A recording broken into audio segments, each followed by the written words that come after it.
Hey, howdy. Well, it's time for time. It's Lisa time.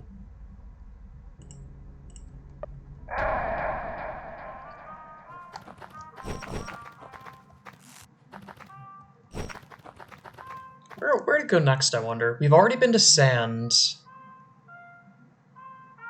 I could start on the maps, but I kind of want to do all three of the maps at once. And spoiler alert, we don't end up getting the third map until very start of Area 3, I believe, so we're gonna have to wait on that for a second. I've already done the dojo, except I could try and fight Tiger Man. I'm probably going to get rounced because Tiger Man, but I'll give it a shot. I will give it a fair college try. And if I get stomped, hey, I get stomped, and I just go and like move forward with story progress.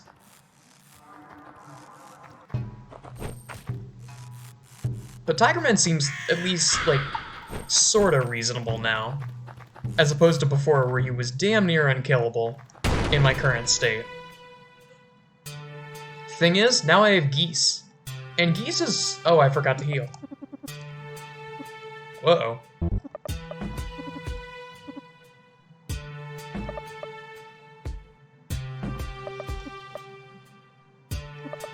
I'll be fine. Come on, now. Look at that. That is a lot of damage. Hope for the stun? No stun. Hope for the levitate. I'm actually not sure if he's immune or not.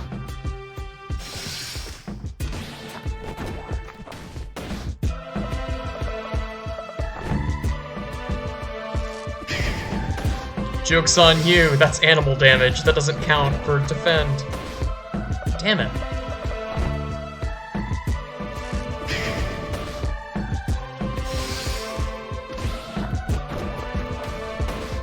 He is just not getting stunned. Okay, I gotta start actually reviving party members. Ooh. I'm not gonna use fancy perfumes because they get one shot anyway. I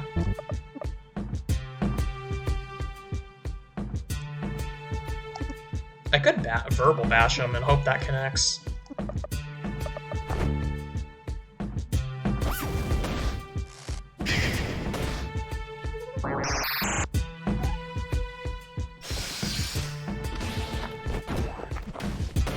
Man, this guy is just not reciprocating status effects.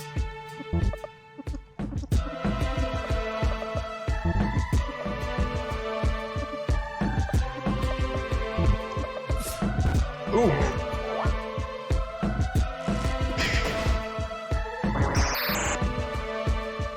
Damn you. Damn you. Well, now I'll use horse turkey.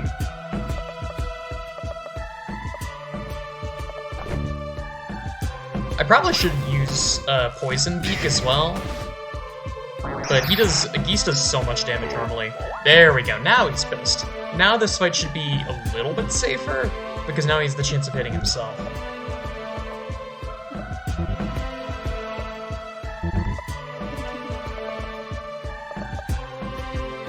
I'm going to assume he's immune to Fallen, so I'll just do Tool Pose.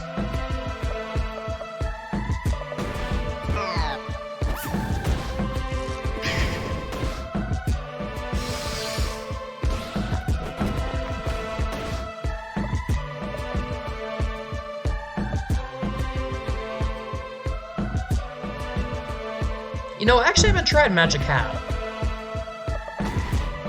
Ooh. What we got? Oh, damn it.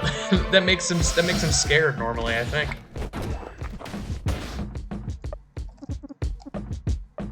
It is really cute that it seemingly Dingling had to make a ton of different animations for Jack specifically.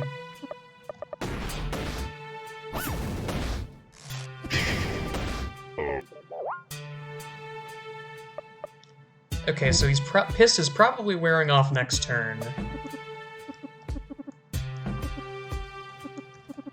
to use this opportunity to get Terry back up, I guess. Oh, nice. The power of Pissed continues to shine through.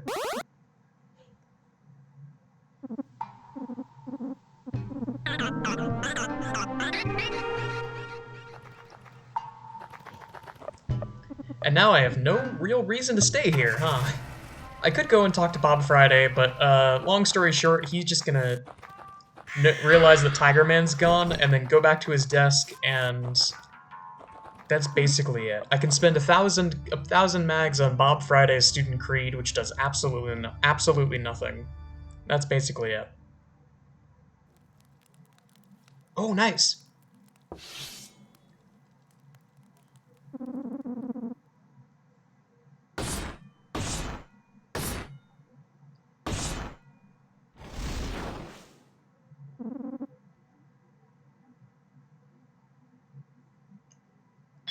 Good for you, Tiger Man.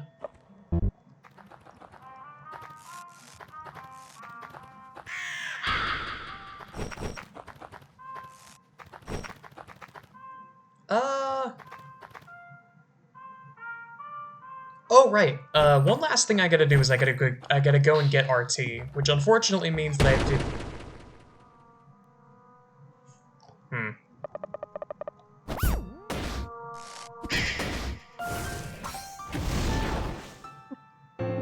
I do have to head back to Snake Road, unfortunately.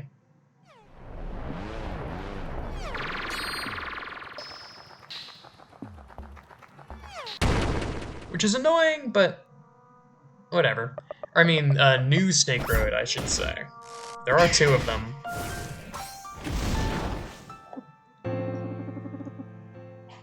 I'm sure this place is actually called, like, Bog Town or something. But I haven't gotten RT yet. And RT is actually in the Beehive of all places.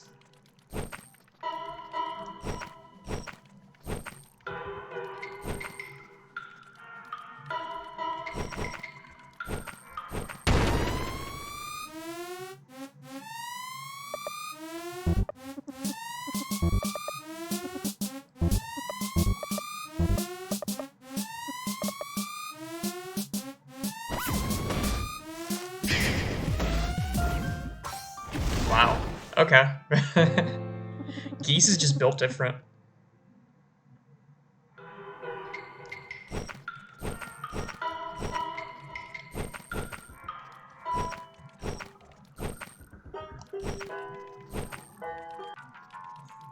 Oh, campfire conversation is here. I think I just go for it. This could be, I think this is the Garth and Jack one? Like, there's a few that this one could be. It is, right. This is one of my favorites.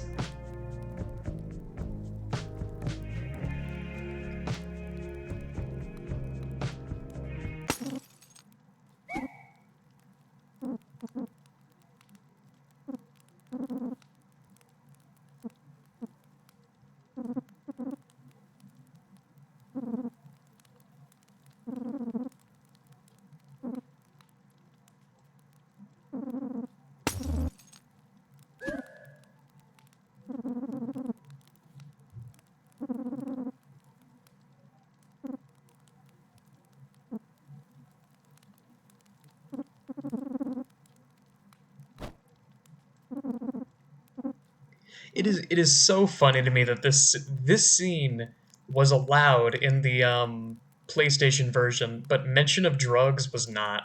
That is so funny to me. Good. And you never shall.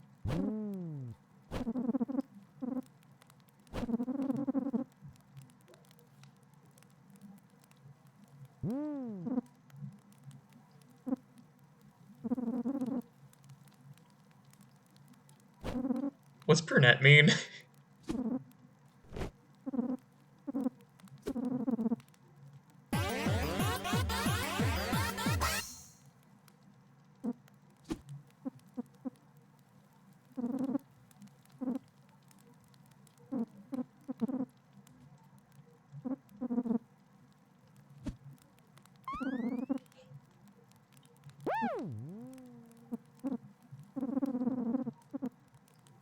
God. No, Jack.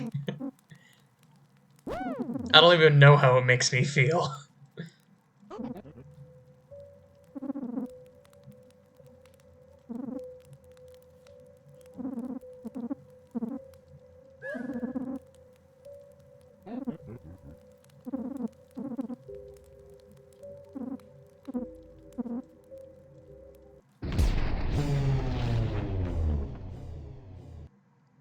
That line is so freaking funny to me. I cannot wait to crush your innocence.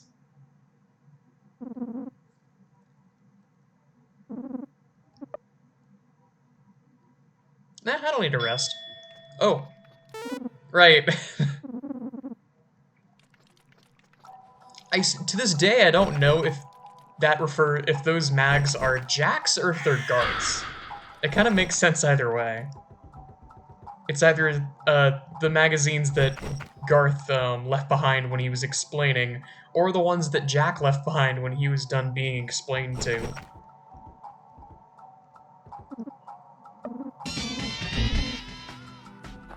There we go.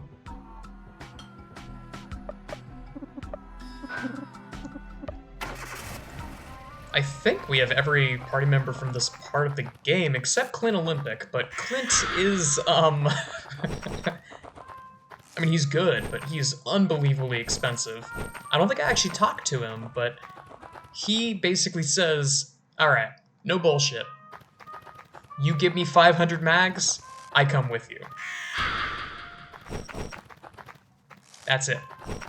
He's basically Brad Light, which is not a bad thing, since Brad is a really good party member.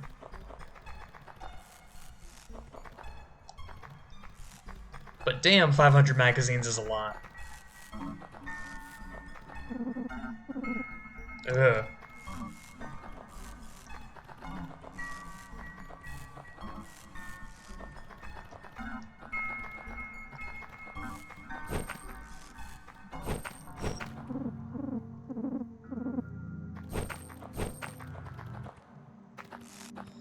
This is such a strange part of the game. Because not only it is simultaneously one of the funniest parts of the game and one of the most unique and interesting. Kind of reminds me of Mr. Beautiful's area from Joyful, but much more funny and much less effed up.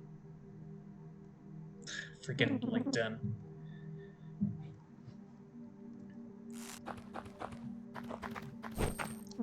Oh Lord, can you feel it?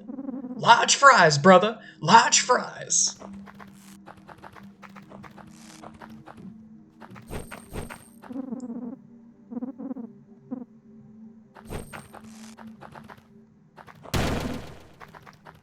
The concept here is freaking genius. Just a post-apocalyptic world where a McDonald's that somehow still serves food is revered like a temple. Today, you shall become a man. Go forth, my boy. Pray to the one above. Pray so that we shall live another day longer. Pray for his mercy. Pray for his kindness. Pray. I'm nervous, father. Say no more, my son. Turn around, clasp your hands together, and bow your head. Let your heart do the talking. He will listen. Okay.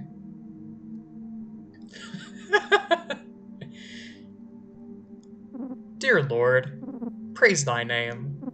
I'd like a large cola, a cheeseburger combo meal. No, triple cheeseburger meal, no ketchup. Curly fries with that. And a 4-piece nugget meal for my dad. Amen.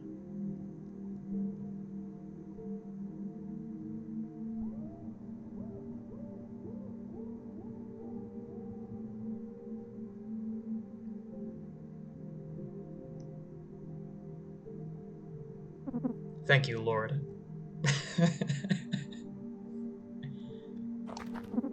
Well done, my boy. Do you think God likes me? No, no, no. Am I gonna do the Wall-E voice? I don't know.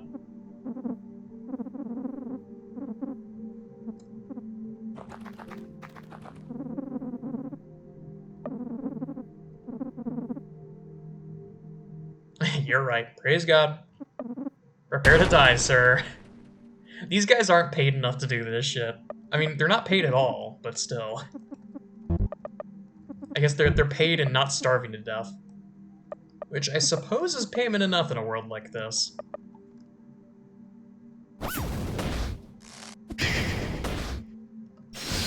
These guys are rough. I should use head slice. Oops. Yeah, they do a lot of damage.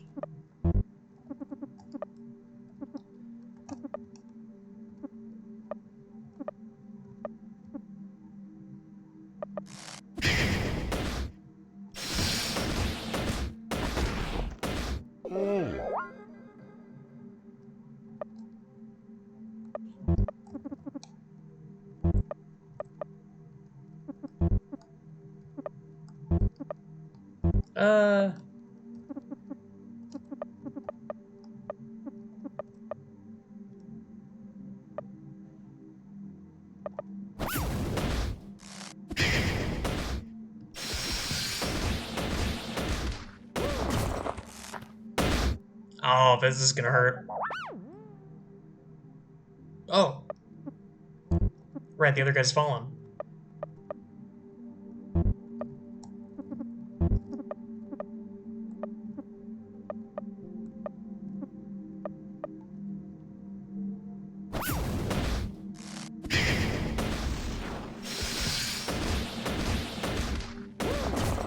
Get him.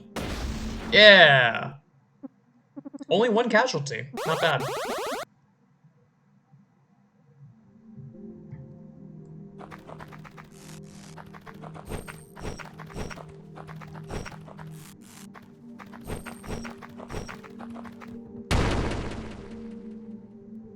I'm just gonna run away from all these encounters because I do not want to have to fight deer. Deer do not deserve this.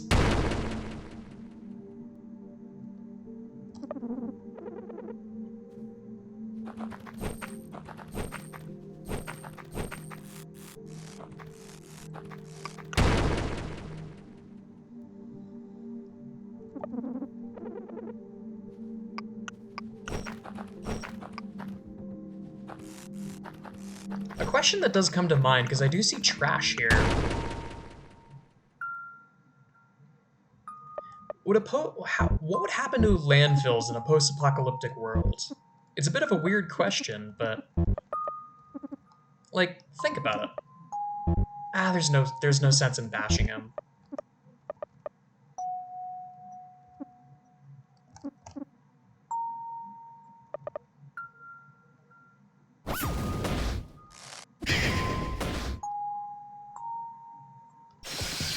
Go for the stun, because I think he's immune to fallen.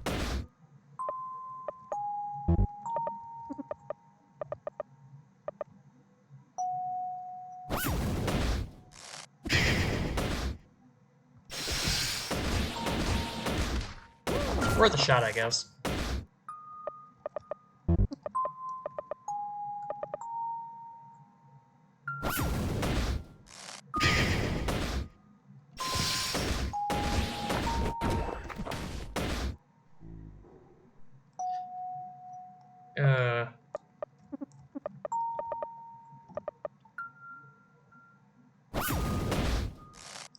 I've heard a theory that both this character and Wally are potentially joy mutants.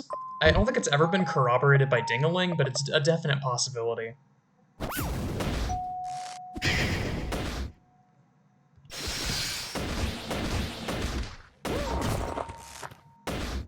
Because there's this odd... it seems like there's some sort of regenerative property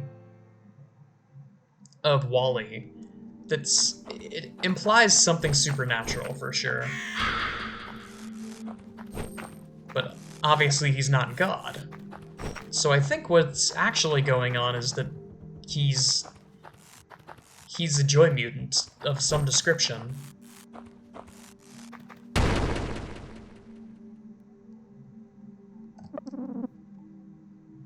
Oh no. Go on, run. We don't want to fight you, you don't want to fight us. Little baby.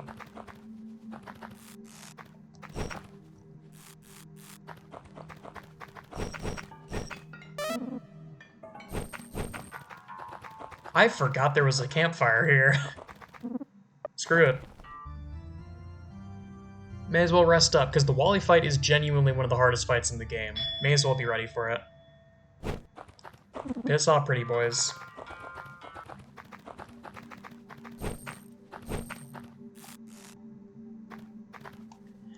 I do wonder if I were to jump off here, would that actually do the area transition, or would that just count as an insta-kill? I kinda don't want to find out. I would assume that it counts as a area transition rather, but I don't want to. I don't want to tempt fate.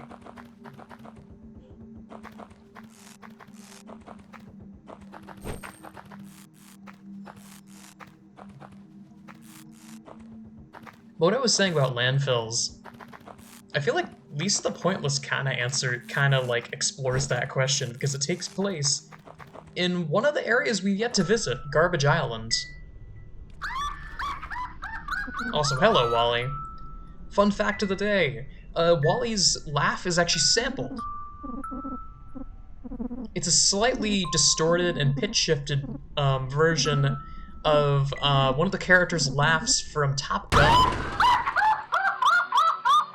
I don't remember the name of the character because I've never actually watched Top Gun, but I mean, if you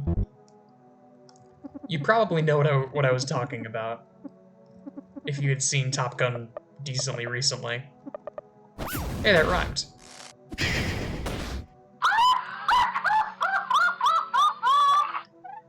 The other thing that sticks out to me is that a lot of Wally's behavior is very Joy Mutant-esque. Like the grinning and like maniacal laughing is kind of similar to the screaming that Joy Mutants usually do. Okay. Terry through the water.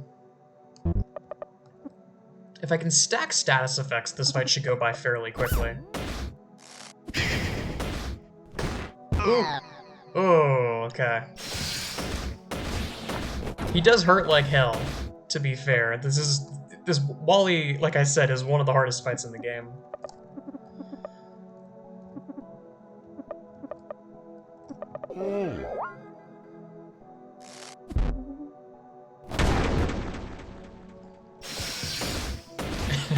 I do like that move in particular.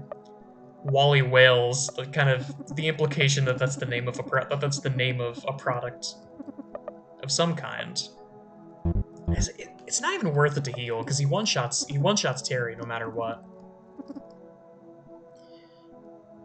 And I'm being a little defensive with the way that I'm doing the status effects because every time he switches phases, all of the status effects go away, and you'll see what the phase shift is right there. He is more he's more receptive to physical attacks now, but he's not burned anymore.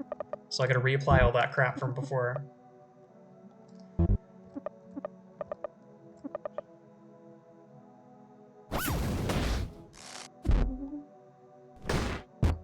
Ooh, Geese takes that like a champ.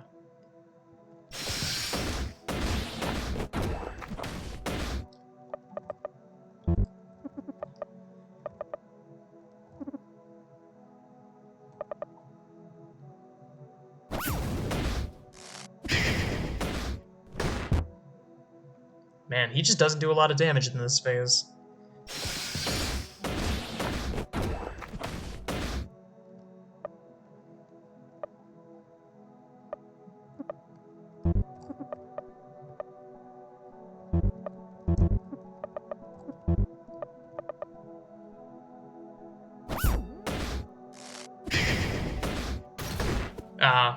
Ooh.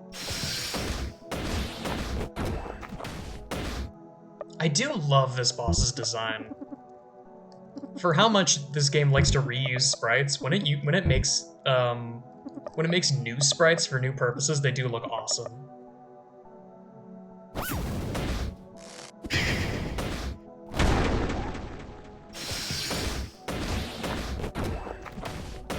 I do want this fight to be over relatively quickly, though, because he can use insta-kill moves.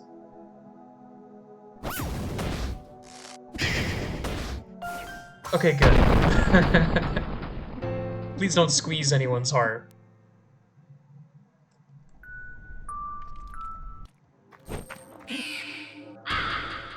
Aw. That poor crow.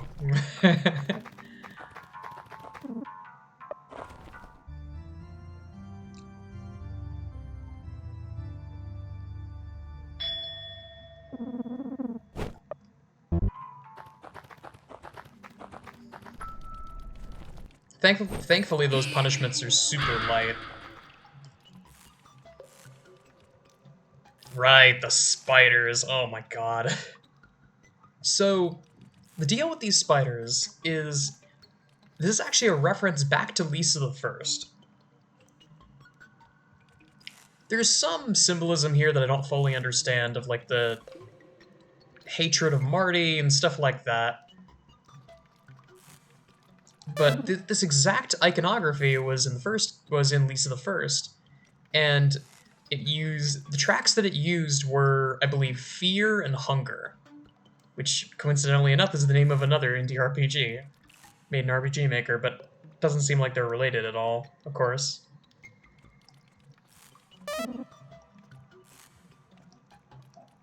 So there's some abstract syllogism here about Marty's treatment of them, and both Lisa and Brad despising him. Oh, interesting. The music doesn't carry over. There's unique music that's supposed to play here, but I guess that must only happen in the there's an area later where you also find these things.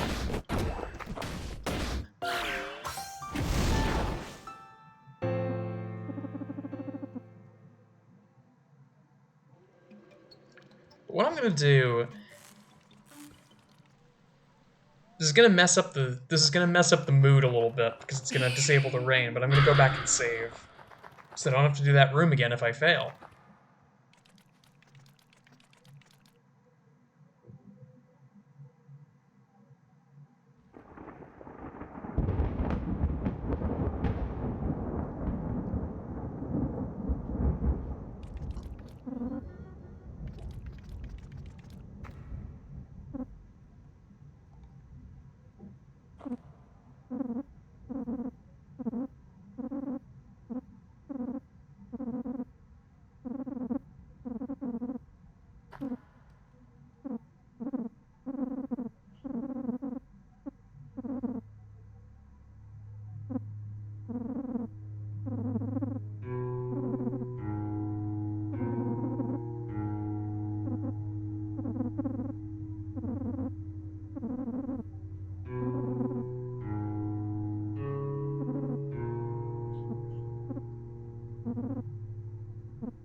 So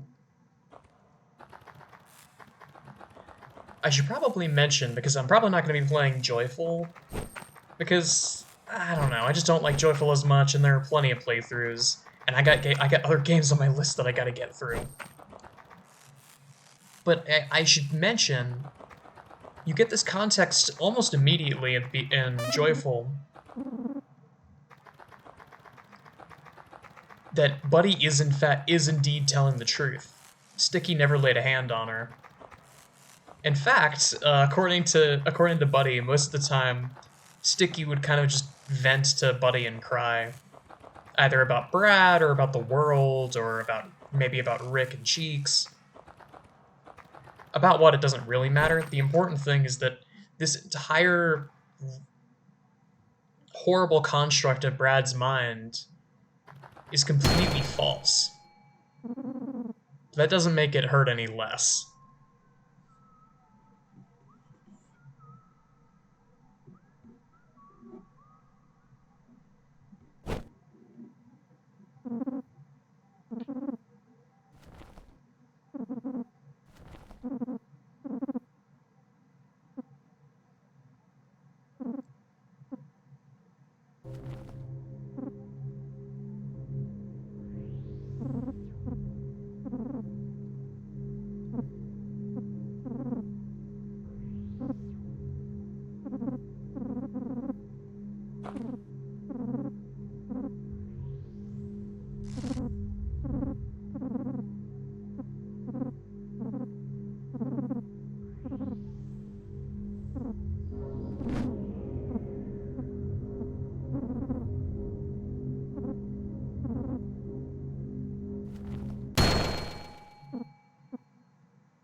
So this is an uncomfortable situation for basically all parties involved. Because again, in Joyful, you get a bit more context about Rick and sort of like Rick and Sticky's opinions of Brad. Because they're only sort of like glanced over in the opening sequence. Also, giant penis Sticky, but regardless. You basically learn, out of the three, the only one that could have possibly wanted this is Rick. Sticky did not seem, just based on the conversation, and granted, this is all through the guise of Buddy's mind, so there's a good chance that everything that you see there is incorrect. But Sticky seems like the preachy type based on what we see in that sequence.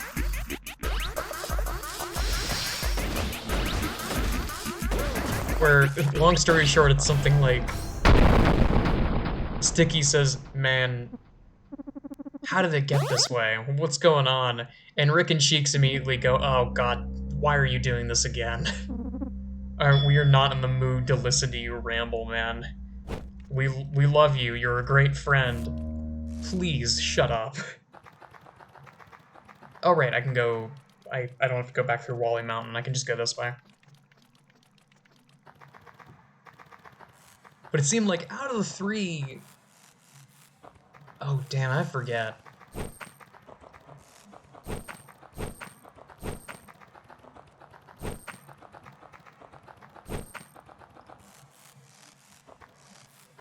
Cheeks was sort of like ambivalent. Sticky was very supportive of Buddy.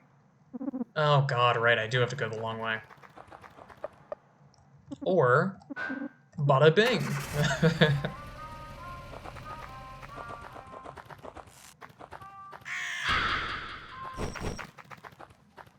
You know what? I beaten Tiger Man, I'm just gonna give him the freaking TNT. Because they do that. Now I can go back to the dojo. And just like I said, because the dojo happened, everyone is now gone. Absolutely everyone, including this no, except this barkeeper, but Birdie would be gone if I hadn't recruited him already.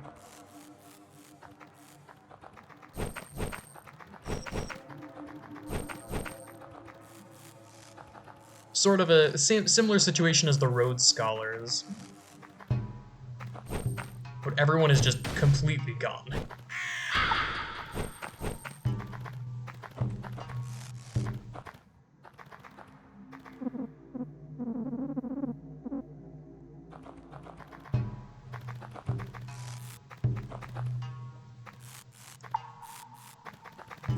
Another one of those things where it kind of just makes you doubt your decisions a little bit.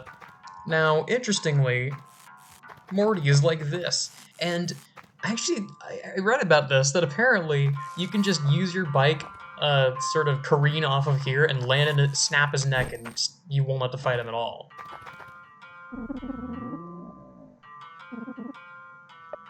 But I want to fight him.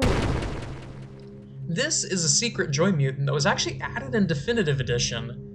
To my memory, this is one of the only new fights added. And it's interesting.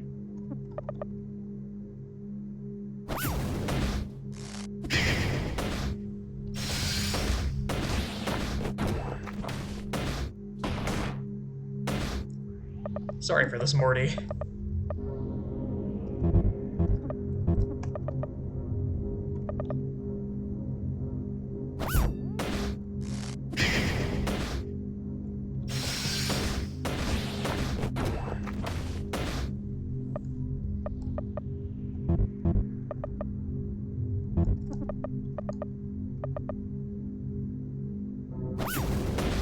Also, you might wonder, why do I even have Terry at this point? He doesn't seem to do much besides Verbal Bash, and I'm also not really using Verbal Bash in this fight.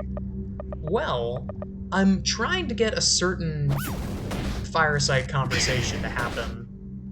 I don't know if it's random chance purely or what, but I heard someone say that it's at least partially based on your used, like how much you use certain party members.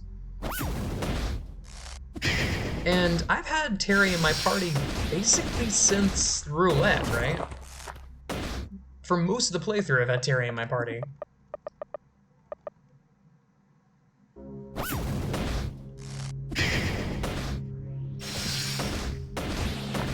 So hopefully that counts.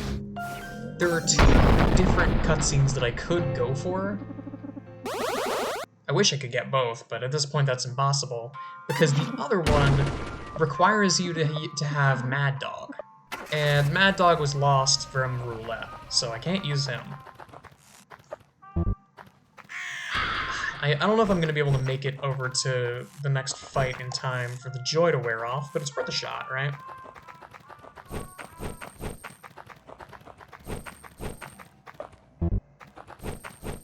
I might have one turn of it. Yet another fun fact: if you go this far after giving Terry over to Columbo, this is where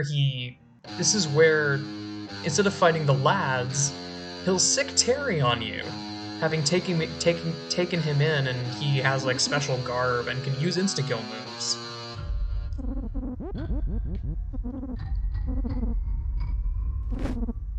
It's a clever bastard too. Somehow Columbo ended up picking up Buddy's mask from that entire mob of Joy guys.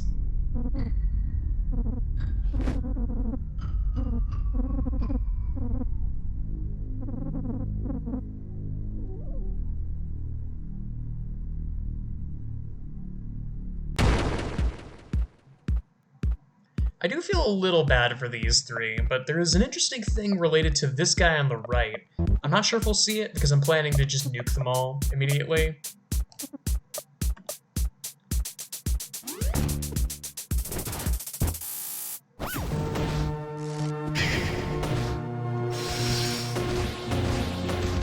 Nah, we might not be able to see it.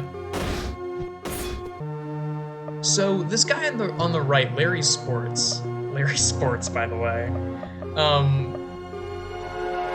has a very unique feature. He can apply the Iron Body status effect, and to my memory, he's one of the only enemies in the game that can do this.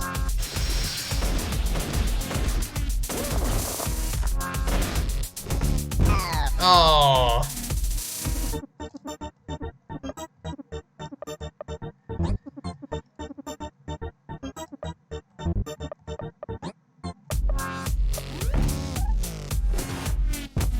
Oh, come on.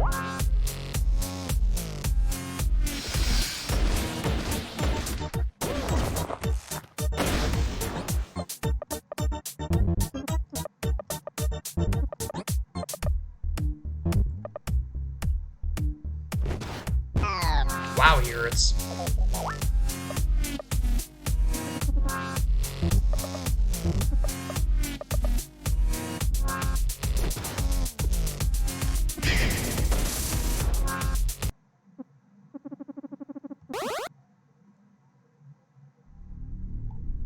There they go.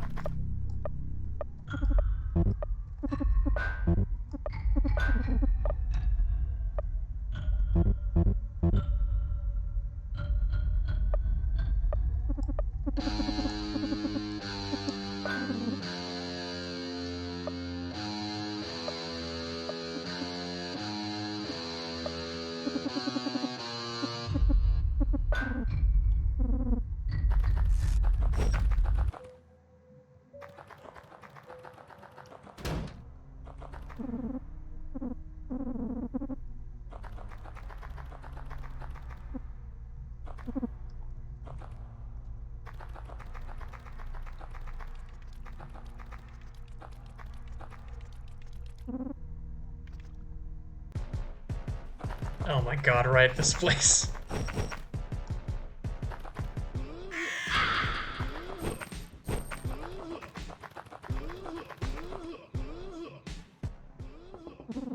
You interested in wrestling? I run EWC, Eternal Wrestling Congregation. I I think I can use you. How about I put you in a match? Since you're new, I want you to lose, but put on a good show. How about it? Great. Let's see you in action. Remember to lose. And now, welcome to the ring, Wonder Wizard.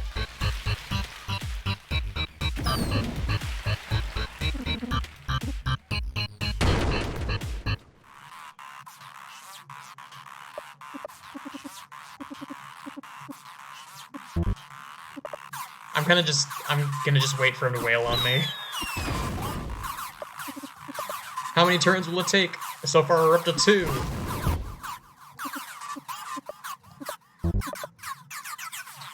Three. Oh god, this is gonna take a while. There's Iron Body again. Nice. This is a very rare effect. Come on. Come on, Wonder Wizard. Hit me. We're up to turn 5. I'm just gonna keep using Horse Stamp instead so that I don't block the damage. Turn 6. Turn 7. You're not making this easy, Wonder Wizard. Turn 8, finally. He attacks. 9. 10. 10 turns. Might have been 11. I'm not sure if I counted perfectly well. Because I was intermittently talking trash.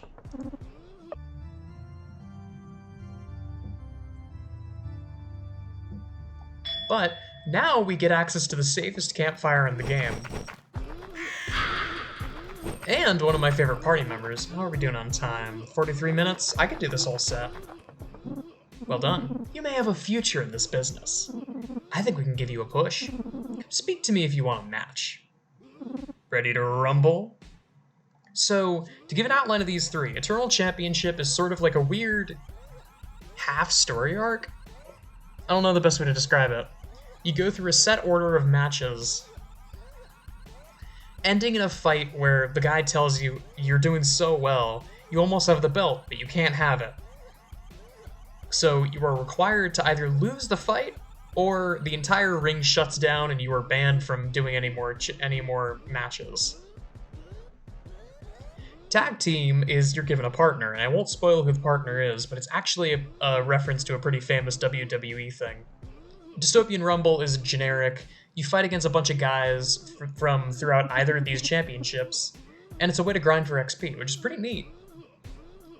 Let's do tag team, though.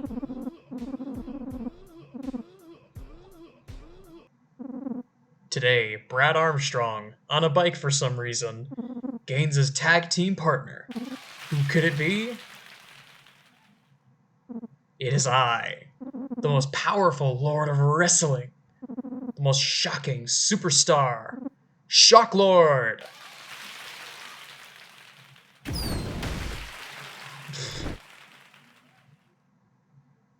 Shock Lord! So, interesting fact about this. The bill collectors, right? All of them have goofy-ass names like that. So, interesting thing about Shock Lord, he's actually a reference to a real-life WWE guy, Shockmaster. And if I remember the story correctly, I'm not really a WWE guy, but I remember reading about this on the wiki. The story with Shock Lord, with the Shockmaster, is that he, during his very first introduction into the ring, he had a plan where some pyrotechnics would go off and he would burst through a wall and grace the stage. But in the middle of his big introduction, he tripped on a 2x4 and fell on his face in the middle of his introduction, and that kind of haunted him for his entire career. There's actually a couple of references to pretty famous WWE things. I think that they referenced the steel chair thing, too.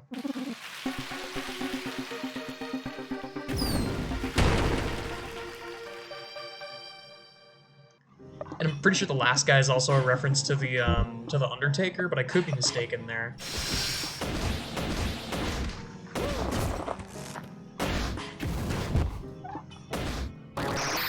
guys in particular I kind of wish were a bit cooler. Because the guys that are in the regular set are actually, like, fairly interesting and even have some unique moves sometimes. These guys kind of just don't. They're completely generic. Or let's say, they're mostly generic. Every once in a while they'll do something cool. But you have stuff like, Foreign Objection, who will just randomly hit you with a chair and stuff like that. I will say, I've never been a WWE guy, but I do respect... I respect the narrative of it. It's a similar kind of, it's a similar kind of vibe as, like, comic books, or, like, superhero movies, or, like, television, or, like, what's the other... almost said reality TV, but no. Syndicated TV, I think is a better term for it. It's like, you got your heroes, you got your villains, you have like the story arc progressing as throughout the career.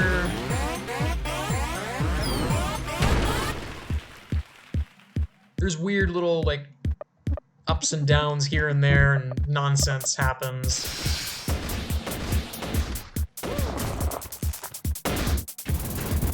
And I mean, it's no secret why so many WWE guys go on to become actors. Being able to play a character like that makes you pretty damn good at acting, it turns out.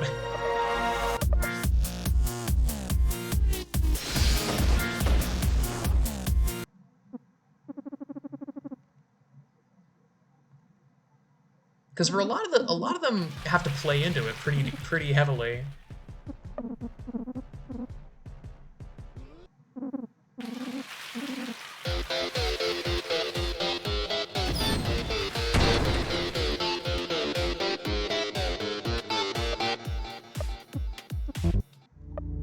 King, Lord Baron, and E. Rick Sweetie. Oh, is that why they said that they're too sweet? I see.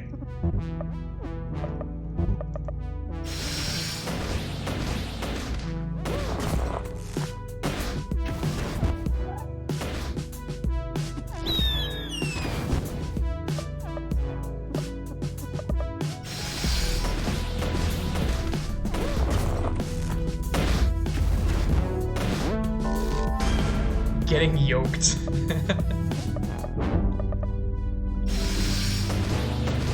Please knock him over. Nice.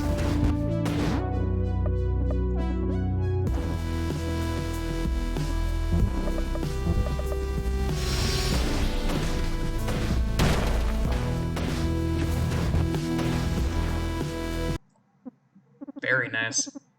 I'm tempted to bring Shocklord along with me because he is fun.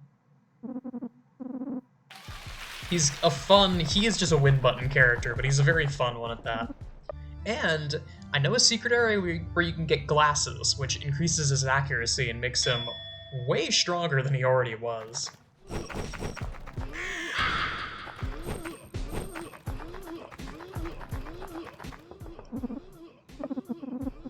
I have to wonder, like, the ideal strategy...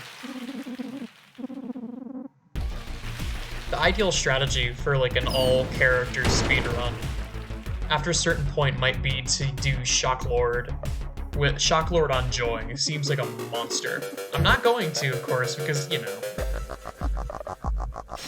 using Joy against my moral compass and all that. But it would be really strong, I feel. The Atlanta Slam.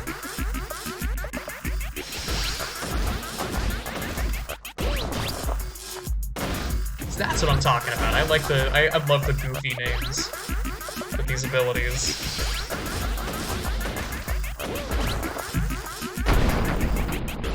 Get him, Shocklord.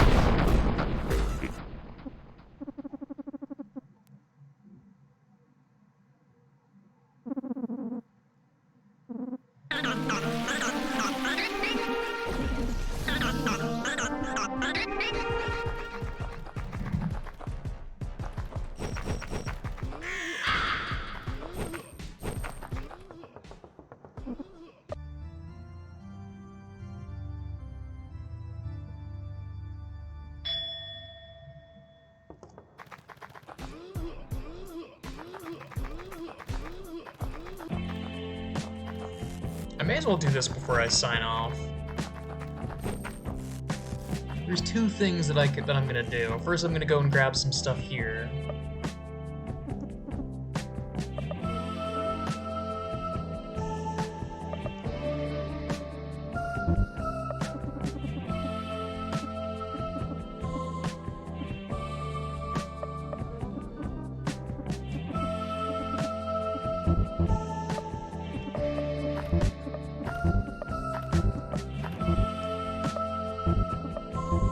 Terry with the studded bands. Right, I forgot about Buddy's poncho. Kinda tempted to put it on just for lore reasons.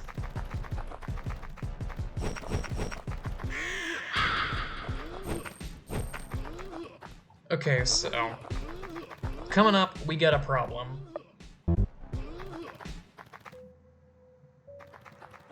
It's right across the way there is another one of Buzzo's ultimatums. Now I happen to know about it ahead of time.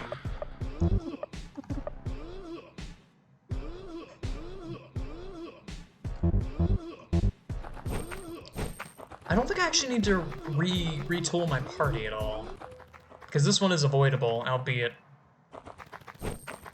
in a very uncomfortable way. It is avoidable.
Well, hello up there. Nice to see you.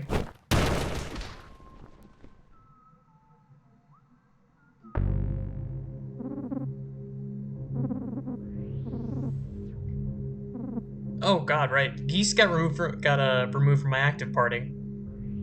I gotta rectify that when I get to Area 3.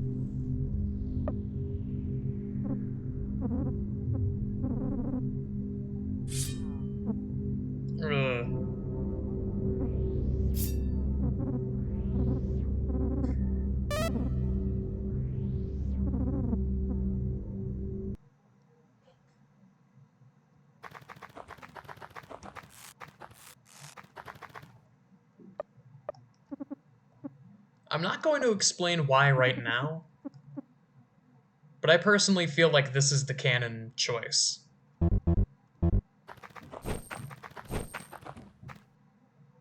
Seems fitting considering everything that happened in this story.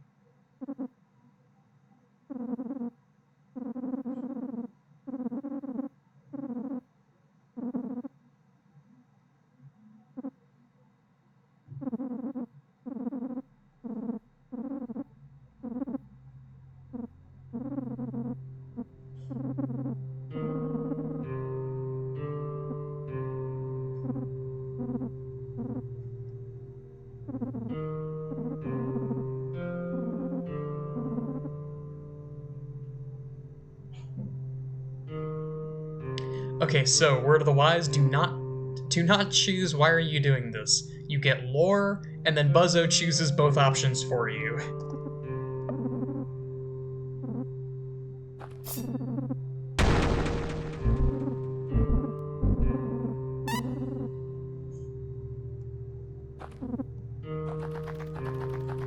Yet another Lisa fun fact. If you choose to give him your arm the first encounter where he wants to kill one of your party members, he will be wearing it on his head when he finds you in this cutscene. He'll be wearing it like poking through his weird little pickle hop that he wears.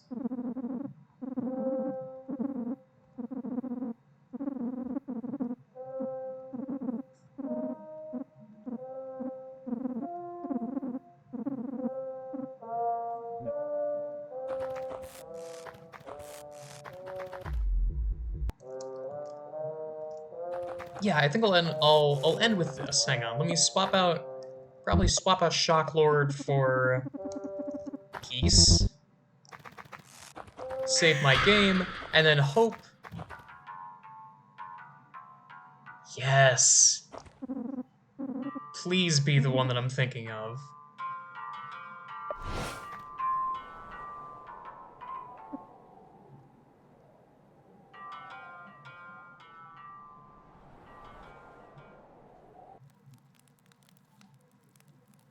Yep, this is the one.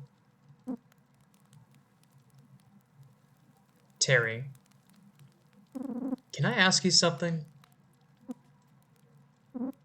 Seriously? You've never asked me anything. Why ask me? Aren't you the Lord of Help? Or hints? Right. Of course I am. I've had something on my mind for a while now, but I don't know who I can trust. Oh, Brad. What do you want to know? Well, here it goes. About Buddy. Am I wrong? Wrong? About what exactly? It's just in the past. I've always tried to turn my pain into something positive. But no matter how hard I try to help myself and others, this darkness always follows me. In the end, I've hurt a lot of people. I never did it on purpose, but I've ruined lives. And now it feels like I'm doing it all over again, chasing Buddy. I see.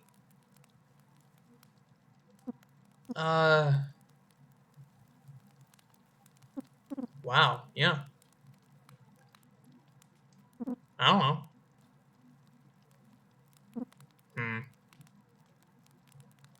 Maybe I shouldn't have said anything. No. I'm just surprised.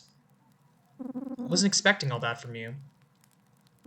If I'm honest, I never had friends. Or any family that I care to talk about. Hard to believe, but I was very shy and lonely.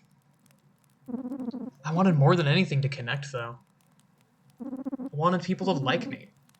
Actually, it's more than that. I wanted to feel needed. I needed purpose. Ultimately, that became an obsession. I tried so hard to fit in, and that pushed everyone I liked away. Except you. I'm my authentic self around you, and I don't know why, but somehow you don't hate me. And that kind of blows my mind. On top of that, now you're confiding in me something so personal.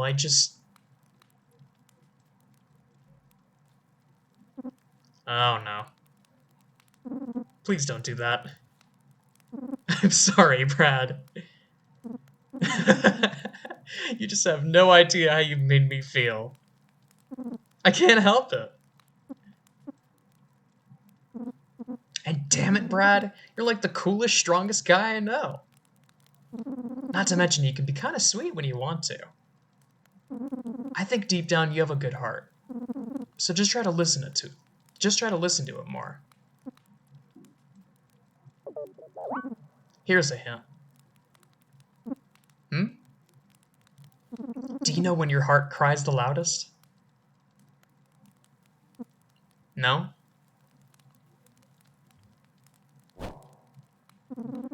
When you can barely hear it because all the chaos in your head is fighting against it. Now I really regret saying anything. Look, he's blushing!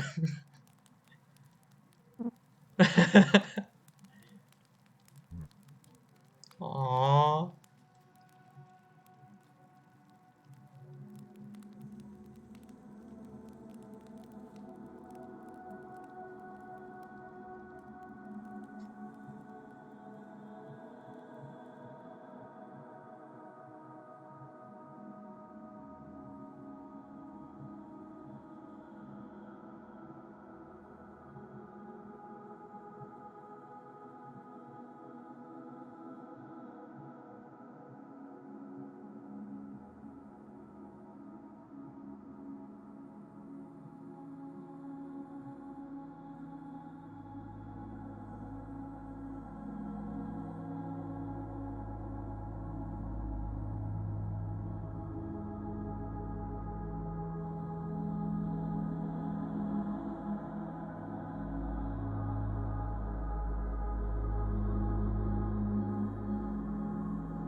Just promise me, Brad.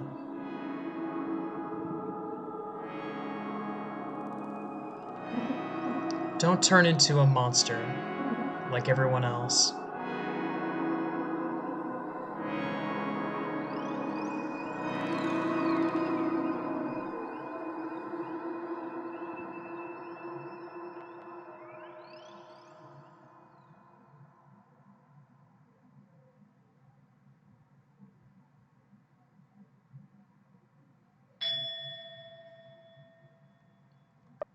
God, I love that scene so much.